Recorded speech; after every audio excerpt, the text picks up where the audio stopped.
Oke, assalamualaikum warahmatullahi wabarakatuh. Ganti-ganti tong kosong dimanapun berada. Nah, kali ini kita kedatangan tamu yang sangat istimewa, yang sangat luar biasa, tokoh muda.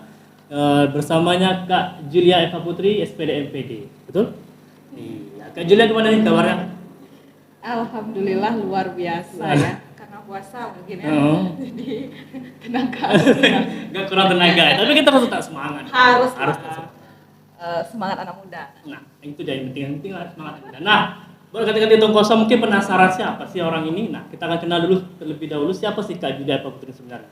Boleh Kak Julia perkenalkan diri siapa? Oke, assalamualaikum warahmatullahi wabarakatuh. Salam kenal, salam bahagia ya. Iya. Bahagia tanpa syarat.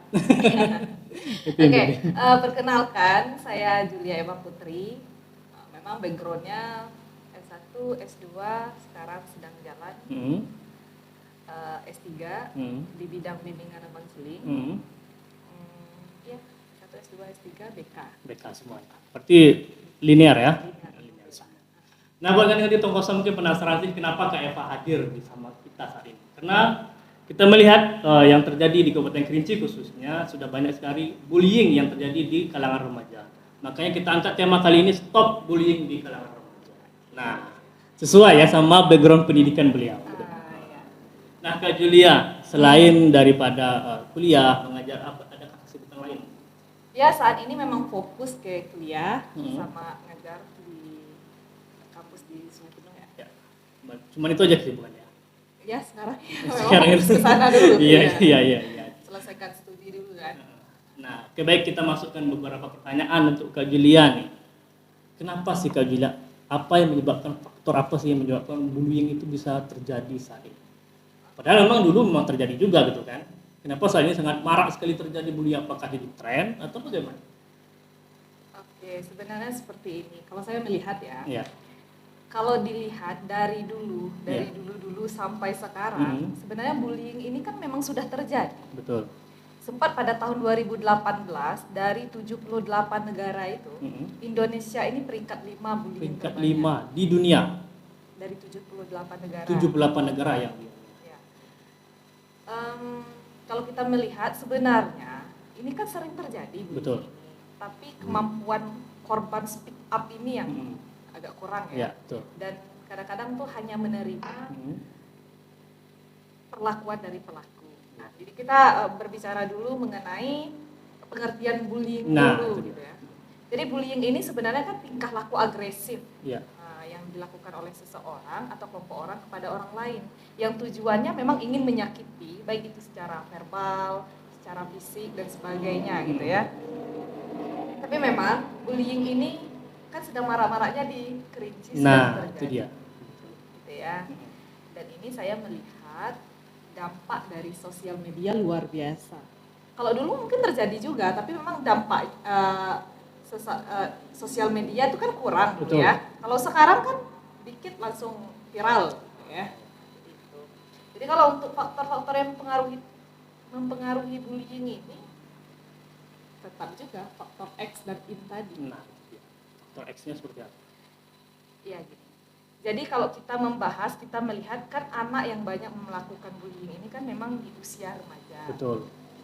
Menurut ahli ini kan Harlow ini dia mengatakan usia remaja ini 13 sampai 16-17 tahun pada masa remaja awal. Dan kita ketahui bahwa pada masa remaja awal ini itu anak-anak itu sedang memiliki energi yang melimpah. Energi yang melimpah ini harus dilepaskan ke aktivitas baik itu positif atau negatif. Dia harus tetap lepas ini. Kalau dia tidak lepas ke yang hal positif, otomatis ke negatif. Itu faktor internal. Faktor internal ya. Termasuk misalnya dari faktor eksternalnya lagi ya, karena dia faktor ini kan dia saling terhubungan. Berhubungan. Misalnya gini, kalau dari faktor eksternalnya bisa dari pola asuh orang tua, bisa dari lingkungan sekolah, masyarakat. Semua bisa menjadi penyebab anak-anak yang menyaksikan pada masa usia emasnya ya sekitar 3 tahun 4 tahun menyaksikan orang tuanya yang melakukan kekerasan itu secara tidak langsung kan mengajarkan kepada mereka. Nah, jadi faktor pola asuh orang tua di sini sangat mempengaruhi kan. Jadi memang faktor internal dan eksternal itu tadi. Itu yang sangat mempengaruhi ya. Iya, di eksternal itu kan ada juga teman sebaya. Betul. Pengaruh teman-temannya. Mm-mm. Kadang mereka nggak terpikir mau melakukan perbuatan seperti itu, tapi karena ayolah. Nah, berarti ya pada intinya memang pengaruh lingkungan sangat berpengaruh besar ya. Sangat. Apalagi di kalangan remaja yang masih mencari jati diri mungkin ya. Iya. Mau kemana, apakah di positif, apakah di negatif. Dan energi itu kan harus tetap Memang lepas. harus dilepaskan energi itu ya. Nah, itu ada teman-teman tong kosong. Jadi kita harus bijak ya dalam memilah teman, kawan gitu. Nah, kalau sudah tahu kawan nakal jangan kita ikut nakal juga gitu kan ya. Sama kayak kita berteman dengan orang tukang parfum kita harum. Gitu. Iya. Iya benar. Baik kan ya kan Iya, gitu ya. benar. Nah itu dia. Jadi buat teman-teman di rumah, jadi untuk menyikapi hal itu gitu. Nah, seperti apa sih Kak? Biar kita tidak langsung terpengaruh walaupun kita punya teman nakal nih. Gimana sih cara kita menahan gitu? Ah, ini nakal nih, kau nggak mau kawan, tapi dia bersikukuh ingin berteman dengan kita. Oke. Sebenarnya seperti ini ya Randi. Iya. Kalau kita melihat itu banyak anak-anak yang tidak menyadari bahwa dirinya sedang dibully. Nah itu dia. Dan ada yang menyadari, tapi mereka ya seperti yang saya sebutkan tadi, mereka tidak berani mengatakan. Nah memang ada beberapa jenis bullying ini yang perlu dipahami Nah itu dia. oleh anak-anak. Baik itu anak sekarang ini kan sudah anak SMP. Ya? Nah itu betul. Jadi memang bullying ini harus diberikan edukasi kepada anak-anak. Kita tidak lagi melihat ini kalau di Kerinci sendiri ya, kita tidak lagi melihat perlu nggak kita berikan materi ini untuk anak-anak. Enggak, kita sudah harus memberikan materi. Memang sudah harus ya. Iya, memang sudah harus ada edukasi untuk anak-anak ini. Jadi mungkin perlu disadari baik dari guru ya, baik dari guru, baik dari anak-anak itu sendiri bahwa bullying ini kan ada beberapa jenis ya. Misalnya bullying secara verbal apabila dipermalukan oleh teman-teman, misalnya dikata-katai, kemudian dijelek-jelekin, terus namanya diubah-ubah. Nah itu dia. Nama yang sesuatu yang tidak kita senangi yang dilakukan oleh teman kita yaitu menyakitkan itu sudah Termasuk bullying. Sudah termasuk bullying.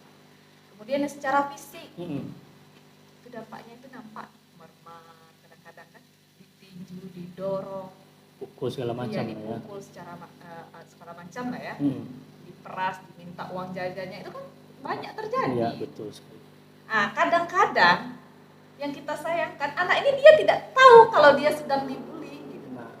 Dan itu terjadi berulang-ulang karena ketidakberanian untuk speak up tadi terus terjadi. Bahkan yang verbal bisa menimbulkan yang fisik juga. Jadi berbahaya bullying ya. Sangat berbahaya. Pada tingkat yang lebih tinggi ini kan bisa menyebabkan depresi, rasa cemas yang berlebihan, gitu ya, anxiety, bahkan sampai bunuh diri. Wow. Mungkin yang kita banyaklah kasus ya di Indonesia, di Kerinci sendiri sangat banyak kasus. Dan sekarang kan ada cyberbullying juga. Nah, ya, betul. Kayak menghina teman dari sosial media. Termasuk bullying. Iya. Wow. Jadi secara tidak langsung kita sudah jadi pelaku nampaknya ya. Iya, kalau rasanya tidak perlu dikomentari ya sudah gitu. Biarkan saja lah ya. Biarkan saja, selagi itu nggak ada hubungannya dengan hidup kita betul. ya. Nah, kita tidak menyadari ternyata itu menimbulkan luka untuk orang lain. Gitu. Kalau oke secara fisik kita obati itu nampak. Tapi kalau verbal yang kena itu mental itu memang susah kita obati. Lama ya, terngiang-ngiang gitu ya. Jadi gitu ya. Memang harus disadari dulu dari gurunya memberikan edukasi kepada siswa. Itu sangat penting dari jenis-jenisnya tadi, bentuk-bentuknya seperti apa. Nah itu dia, jadi kita juga harus jangan sampai kita juga jadi pelaku secara tidak langsung ya. Nah, jadi harus bijak juga dalam bermedia sosial, jadi buat teman-teman di rumah yang nanti kan kita kosong dimanapun berada. Jadi kalau kita ingin menyampaikan sesuatu, ya pikirkan dulu lah apa yang ingin kita sampaikan. Jangan sampai kita menyinggung perasaan teman, kawan, ataupun pacar gitu kan, ataupun orang tua mungkin gitu kan. Iya, betul. Secara tidak langsung kan seperti itu. Kadang kita di rumah pun kadang gini, disuruh beli ini misal, tunggu ini marah-marah nanti, itu tuh udah termasuk bullying atau gimana? Iya. Udah termasuk bullying nggak? Kalau diminta apa? Minta tolong misalnya Minta nih, tolong. kita nggak mau atau lagi sibuk main game gitu kan, kadang remaja sekarang kan seperti itu nih, sedang sibuk main game, disuruh sama mama, kamu beli ini misalnya, kamu beli ini Ya. kan ya. Kalau dari pandangan saya ya, Hmm. kalau hal-hal seperti itu mungkin bukan bullying, Bukan. tapi memang sesuatu yang menyakitkan itu bisa termasuk bullying. Tapi tidak semua hal yang menyakitkan itu adalah bullying. Bullying, betul sekali. Ya kan? Jadi nggak begitu teman ya. Iya. Iya. Nah ini yang sekarang terjadi di lingkungan remaja, khususnya di anak SMP yang sekarang sedang naik beritanya di media sosial manapun, sudah kita lihat semua ya kasus yang terjadi antara anak SMP dan juga anak SD. Ini ya faktornya sangat gimana ya, saya bingung dan heran kenapa hal ini bisa terjadi di dua instansi ini gitu, ada SD, satu SMP, dan kasusnya itu berebut kekasih. Itu kan hal yang pacar gitu nah. Itu kan hal yang gimana ya, belum lah untuk mereka mengenal hal yang Kalau seperti kita itu. pikirkan belum sebenarnya belum logis Iya, lah belum untuk logis mereka ya, gitu ya. karena luar biasa. Apakah ini pengaruh media juga atau memang zamannya sudah seperti itu sekarang? Jadi seperti inilah ya Iya. kalau saya melihat. Kembali kita pada usia remaja tadi. Anak-anak ini kan memang mereka sedang punya energi yang lebih gitu ya. Jadi ketika hati mereka sakit gitu ya, merasa tersakiti gitu, merasa dikecewakan Iya. gitu ya. Jadi ya terjadilah bullying tadi. Jadi faktornya dari mana? Berarti faktornya selain dari dalam diri mereka, juga dari lingkungan mereka ya, dari pacarnya tadi. Iya, iya. Kayak nggak ada cowok lain gitu Iya, ya. ada cowok lain gitu. Iya. Jadi kalau di sekolah saat ini kan, ini apa namanya, mata pelajaran BK kan sudah dimasukkan kembali. Dan itu apakah cukup hanya sekedar batas guru BK saja atau harus kita hadirkan yang seperti Kak Eva gitu kan, sebagai ahlinya lah di bidang konselor gitu, konseling. Oke, Gitu. jadi bagaimana caranya baik itu guru BK, guru mata pelajaran,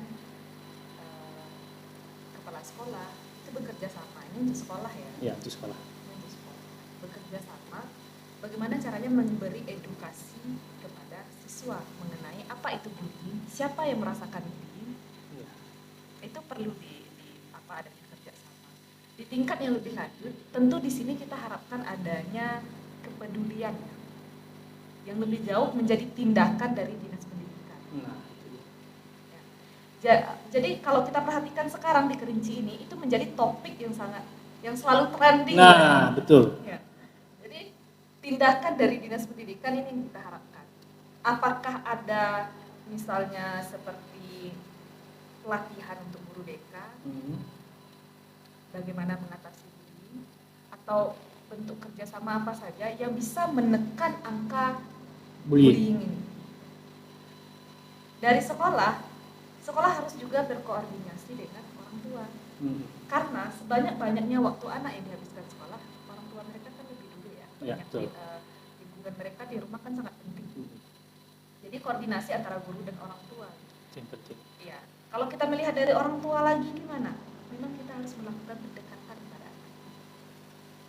Bagaimana caranya anak ini ketika sesuatu terjadi mereka berbicara pada orang tuanya. Nah, itu yang sangat kita harapkan ya. Iya, betul. Tidak perlu kita yang memaksa anak itu mau bercerita, tapi anak itu akan bercerita apapun yang dialaminya di sekolah. Itu yang sangat kita harapkan dari anaknya. Jadi untuk anak-anak, siswa-siswa ya, jangan takutlah berbicara sama orang tua. Itu ya Pak. Nah, buat kalian yang kosong dimanapun berada ya, itu yang paling penting, kita harus sering berkomunikasi dengan orang tua. Itu yang paling penting. Karena kalau tidak berkomunikasi dengan orang tua nanti akan ada miskomunikasi gitu. Orang tua tidak mengetahui apa yang dirasakan oleh si anak. Iya, gitu kan? benar. Apakah kan tidak 24 jam betul. kan. Nah, Apalagi di sekolah gitu kan, banyak Iya, bermacam-macam ragam teman gitu kan. Benar. Jadi kita harus betul-betul berkomunikasi dengan baik lah. Iya. Jadi harus keterbukaan lah pada intinya. Keterbukaan, ya itu sangat diperlukan. Dan mungkin kalau kita lihat dari pergeseran zaman ya. Dari milenial ke generasi Z ya. Kalau saya melihat di desa ya, di lingkungan masyarakat sendiri, itu ada penurunan aktivitas religiusitas. Nah, itu. Ya, saat ini sangat Benar jauh. nggak, Ran? Betul. Itu saya setuju. Kalau kita dulu zaman-zaman kita Nah, ya, Ran, ya, nah. itu sholat subuh, Nah, pendidikan subuh, betul. ada terus kan? Ada. Jadi lingkungan itu kan positif jadinya ya. Iya. Ya meskipun ya tidak menutup kemungkinan ada lingkungan negatif, tapi setidaknya itu bisa menjadi pengontrol. Kan? Karena di saat usia remaja itu kan energi mereka harus lepas. Iya. Kalau ada remaja masjid, mungkin mereka akan lebih aktif ke sana. Nah, ikut ke remaja masjid ya. Ikut ke remaja masjid. Nggak jadi nongkrong. Nggak jadi nongkrong, nggak jadi pacu-pacu motor sama segala teman-temannya. macam. Karena memang ini dibiasakan dari kecil. Nah, peran masyarakat saya lihat di sana. Ya. Jadi program desa itu memang saya rasa itu sangat penting dan sangat perlu adanya kegiatan yang jelas ya untuk anak-anak TPA, TPQ gitu ya. Kemudian remaja masjid memang harus aktif. Kita ya hancurnya sebuah negara apabila generasinya hancur. Betul. Kan kita berharap sekarang generasi kita kan lebih bagus sehingga negara kita ke depannya lebih bagus. Ya. Setuju, saya setuju. Nah, itu memang betul mengaktifkan kembali hal-hal yang positif ya, Pak. Karena saat ini sudah juga marak nih kebut-kebutan, bawa samurai, kan bawa celurit. Tujuannya nggak jelas. Jam 2, jam 3 keliling-keliling desa, cari lawan, cari musuh, akhirnya meninggal dunia dan siapa yang merugi? Ya diri kita juga yang rugi. Gitu.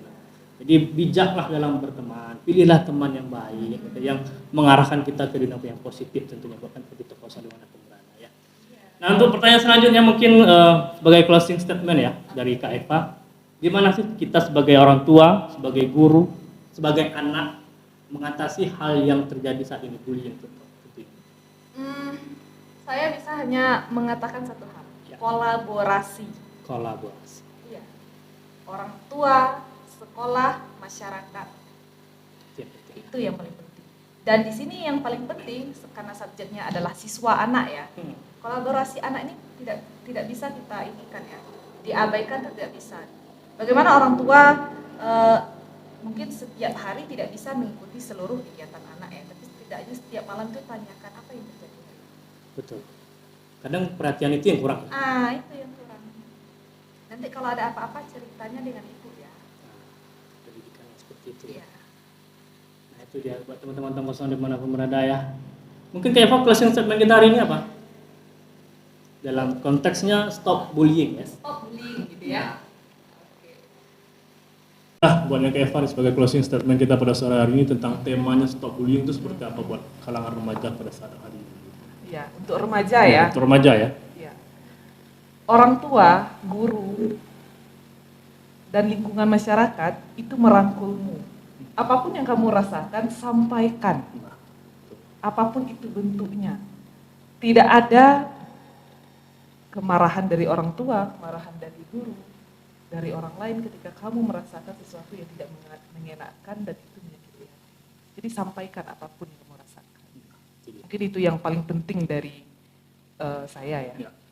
Nah, itu dia akan kita tong kosong dimanapun berada. Nah, itu yang paling penting kita harus komunikasi, sampaikan apapun yang kamu rasakan. Gitu. Nah, jangan takut untuk menyampaikan hal yang seperti itu, karena dampaknya terjadi pada diri kita sendiri. Nah, bukan itu tong kosong dimanapun berada. Terima kasih sudah menyaksikan kita pada hari ini, dan juga terima kasih buat Kak Eva sudah hadir di tong kosong. Dan salam buat kalian itu semua, dan saya akhiri assalamualaikum warahmatullahi wabarakatuh.